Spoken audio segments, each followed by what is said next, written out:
What if I told you that not every voice you're about to hear in this video is actually mine? Some of these clips were recorded by me, others were generated by AI. And honestly, even after making this video, I still have to think twice before I can tell which one is real. So here's today's challenge.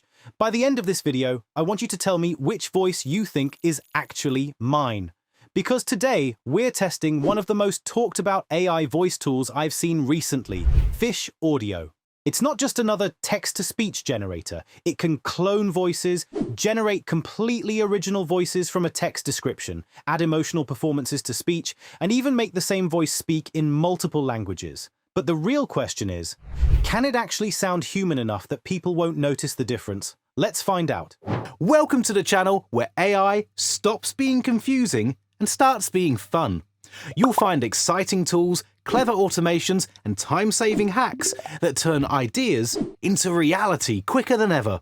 Hit play. Your workflow won't be the same. If you've been creating content for any amount of time, you already know that recording voiceovers isn't always as simple as pressing the record button. Maybe you mispronounce one word and have to record the whole sentence again. Maybe your energy changes halfway through. Maybe you want to update a video weeks later but can't recreate the same tone. Or maybe you're creating content in multiple languages and recording every version yourself just isn't practical. AI voice tools have been trying to solve these problems for years. The issue is that most of them still have one thing in common. They sound like AI. Sometimes the pacing feels unnatural. Sometimes the emotions are completely flat.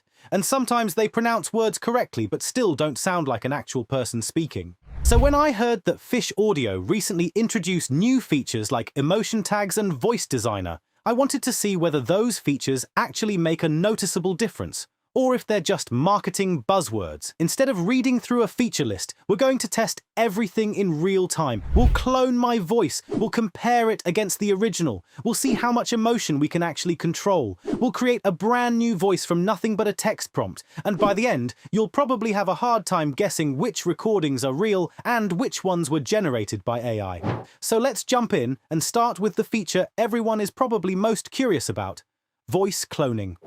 I've tried quite a few AI voice tools over the past year, and while some of them are impressive, there's usually one giveaway. The voice might sound clear, but it doesn't quite capture the rhythm, personality, or natural flow of the original speaker. So instead of assuming this one is different, let's actually put it to the test.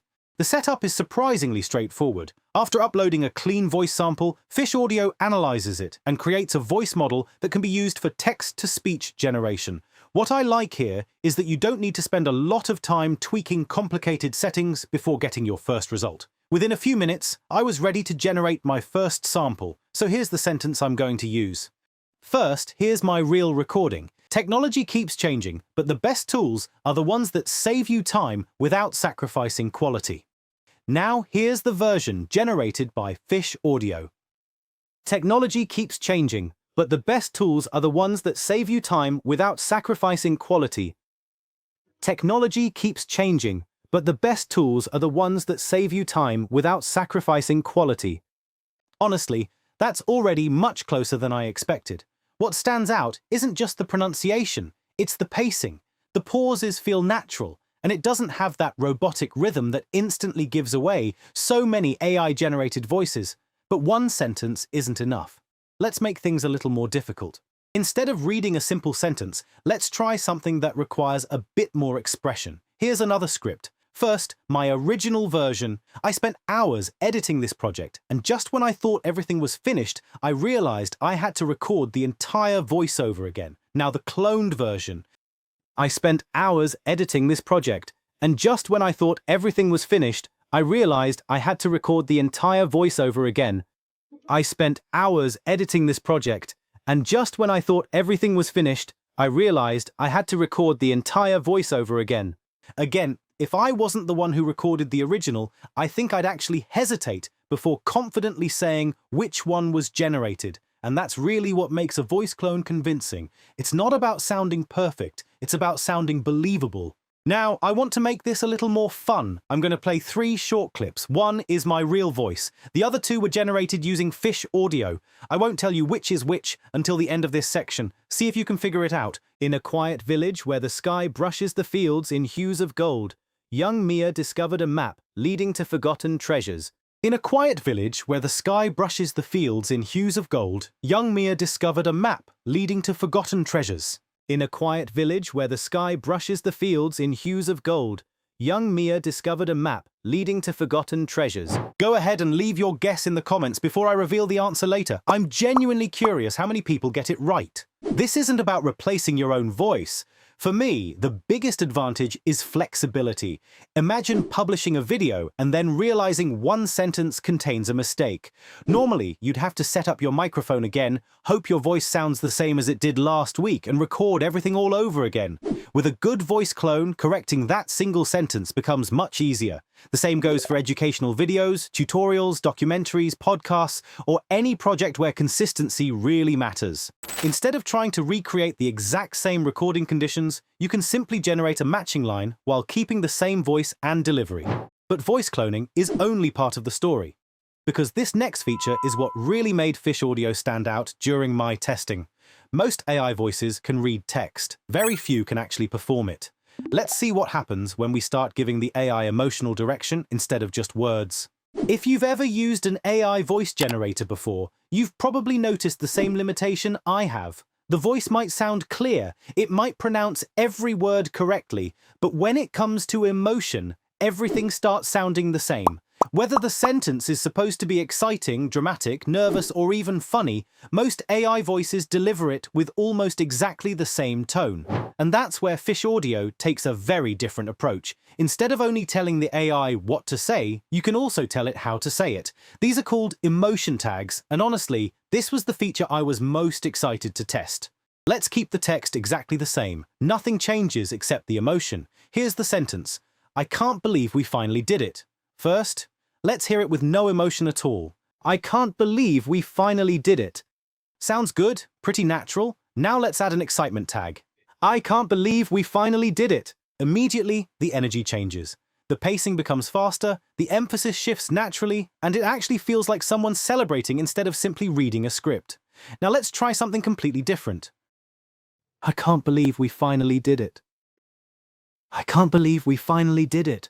Same sentence, different emotion. That completely changes the meaning. Without changing a single word, the sentence now sounds like it's coming from someone hiding from danger instead of celebrating. And that's something I don't see very often with AI voice tools. Fish Audio also lets you combine multiple emotional directions together. Instead of writing one simple tag, you can guide the performance almost like you're directing a voice actor. For example, instead of writing sad, you could write something much more descriptive. Voice shaking, trying not to cry, or speaking slowly after a long day, completely exhausted. So I decided to test exactly that. Here's the prompt I used. Voice rough from crying, trying to sound normal. Now listen to the result. Voice rough from crying, trying to sound normal. That's surprisingly convincing. Instead of exaggerating the emotion, it stays subtle. And honestly, that's usually harder to achieve than sounding dramatic. Real people don't constantly overact. Most emotions are small changes in breathing, pacing, emphasis, and hesitation. That's exactly what I was listening for here. Now let's imagine you're making a documentary. Instead of recording multiple versions yourself, you could write something like, calm documentary narrator. In 1969, everything changed forever. In 1969, everything changed forever. Then for a more dramatic moment, in 1969, everything changed forever, but no one expected what happened next. Or maybe you're creating a horror story. You could simply switch to, don't turn around. The interesting part is that you're not changing the script. You're changing the performance. That's a very different level of control. After testing it, I don't think emotion tags are just a fun extra feature. I think they're one of the biggest reasons someone would actually choose Fish Audio. If you're making YouTube documentaries, storytelling videos, podcasts, audiobooks, game dialogue, animated content, AI characters, being able to control how the voice delivers a line can make the final result feel much more natural and engaging. It's a simple idea, but it opens up a lot of creative possibilities. At this point, Fish Audio had already impressed me with voice cloning and emotional control, but then I found a feature that's completely different. Instead of cloning an existing voice, what if you could create an entirely new voice from scratch? No recordings, no microphone, no training, just a text description. That's exactly what we're testing next with Voice Designer.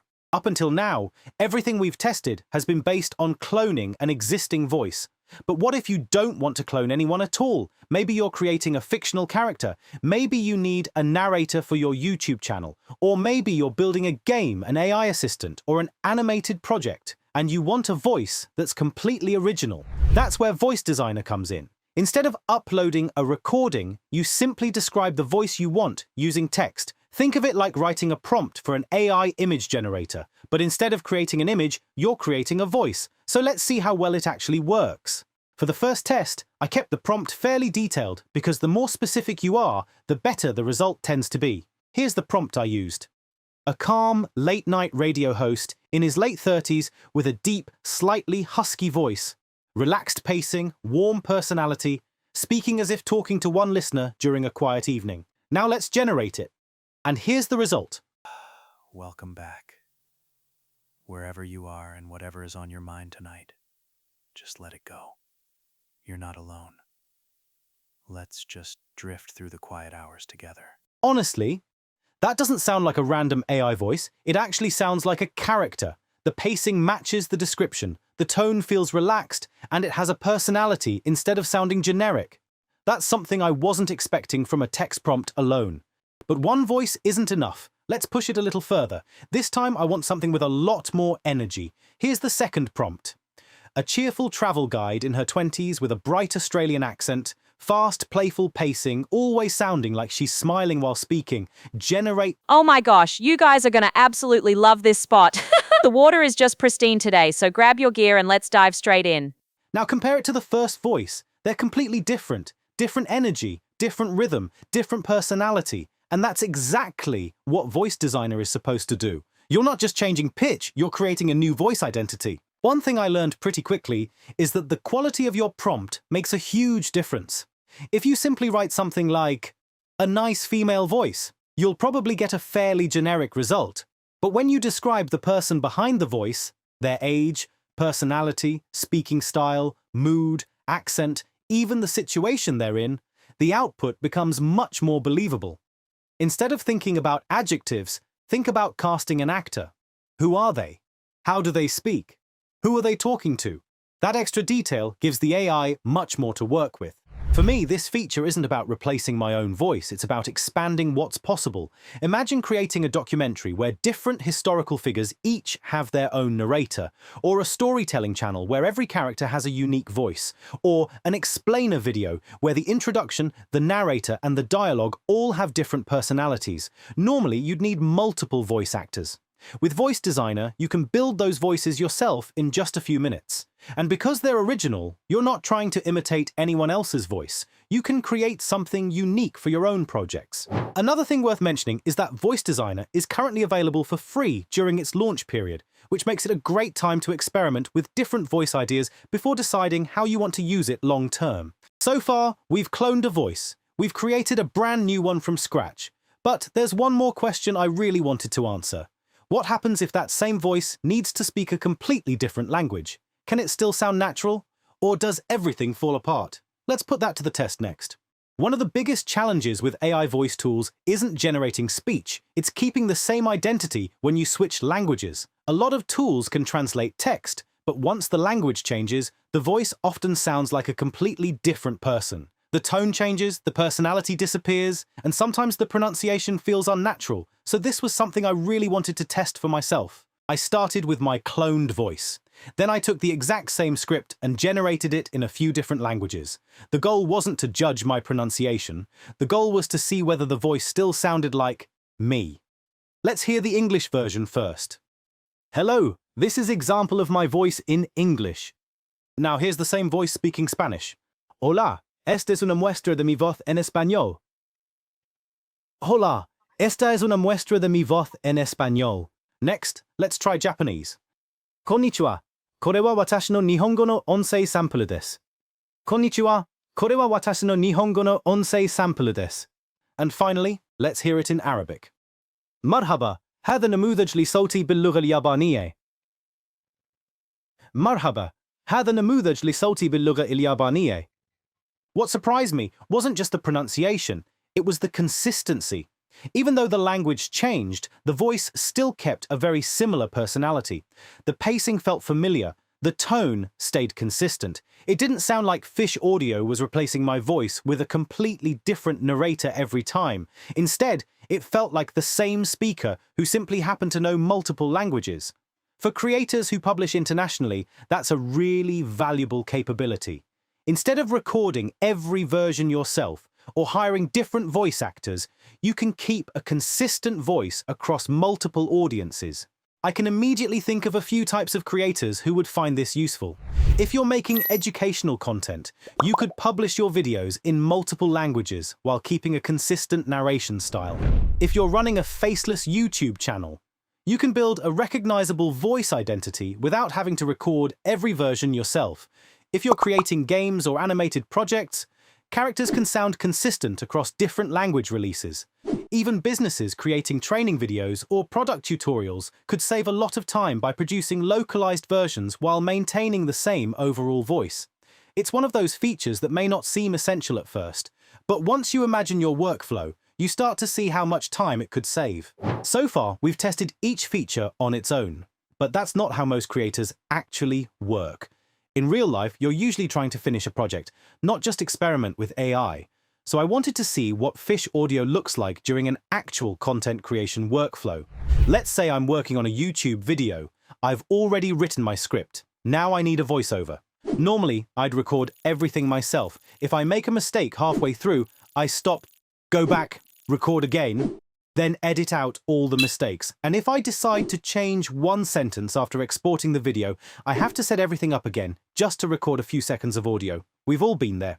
This time, I decided to do things differently. I cloned my voice once, generated the narration. Then, while editing, I intentionally changed a few lines in the script. Instead of opening my microphone again, I simply regenerated those specific sentences. Same voice, same overall style. No need to worry about matching the recording environment or trying to recreate the same energy from yesterday. That alone can save a surprising amount of time, especially on longer projects. Then I noticed something else. Not every sentence should sound exactly the same. For example, an introduction usually needs more energy. A tutorial should feel calm and clear. A storytelling moment might need suspense. Instead of re-recording everything, I simply adjusted the emotion tags for those specific lines. The intro became more energetic. The dramatic moment became more suspenseful. The explanation stayed calm and easy to follow. It felt much more like directing a voice actor than editing an AI voice. Then I thought, what if I wanted another speaker in the same project? Instead of searching for another voice online, I opened Voice Designer and created a second narrator with a completely different personality. Within minutes, I had 2 distinct voices for the same project. For storytelling videos, podcasts, animated content, or even simple conversations inside tutorials, that's incredibly useful. One thing I realized after spending time with Fish Audio is that it's trying to be more than a basic voice generator. Besides voice cloning and Voice Designer, it also includes tools like Story Studio for larger audio projects, audio transcription, audio separation, and access to a large community voice library. Rather than jumping between multiple websites for different audio tasks, it's nice having many of those tools available in one place. After testing everything, from cloning and emotion tags to Voice Designer and multilingual voices, I think I finally have enough information to answer the question we started with. Can AI actually replace my real voice? Here's my honest conclusion. So, after spending the last few days testing Fish Audio across different projects, I think it's time to answer the question we started with. Can AI finally replace my real voice? For me, not completely. And honestly, I don't think that's the goal. I still enjoy recording my own voice, especially for videos where I want that personal connection with my audience. But where I think Fish Audio really shines is everywhere around that process.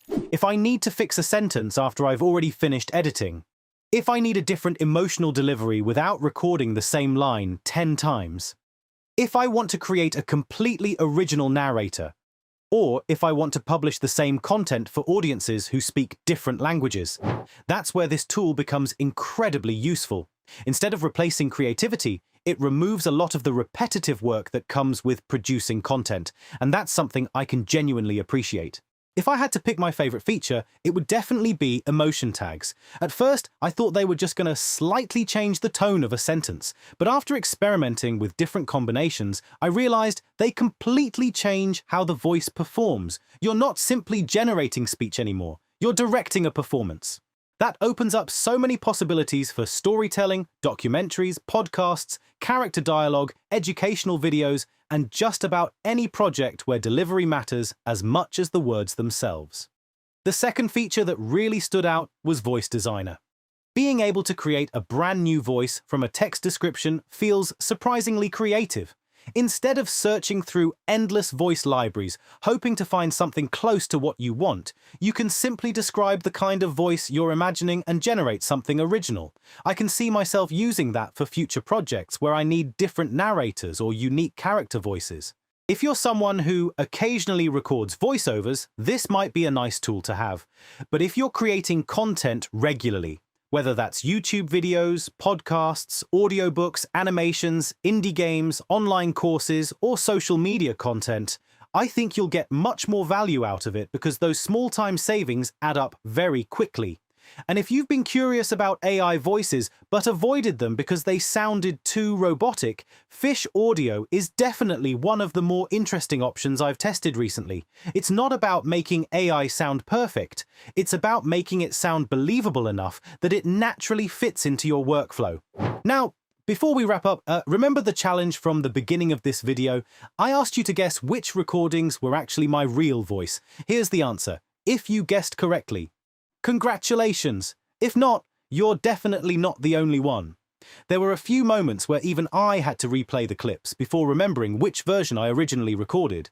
That alone says a lot about how far AI voice technology has come. Overall, I had a lot of fun testing Fish Audio, and I think it's one of those tools that's best understood by actually experimenting with it yourself. If you want to try everything you've seen in this video, including voice cloning, emotion tags, and the new Voice Designer, I'll leave my link down in the description so you can check it out for yourself. If you do end up testing it, let me know in the comments which feature impressed you the most, or if you found a creative way to use it that I didn't cover in this video. As always, if you enjoyed this review and want to see more AI tools that can actually improve your workflow, make sure to subscribe so you don't miss the next one. Thanks for watching, and I'll see you in the next video.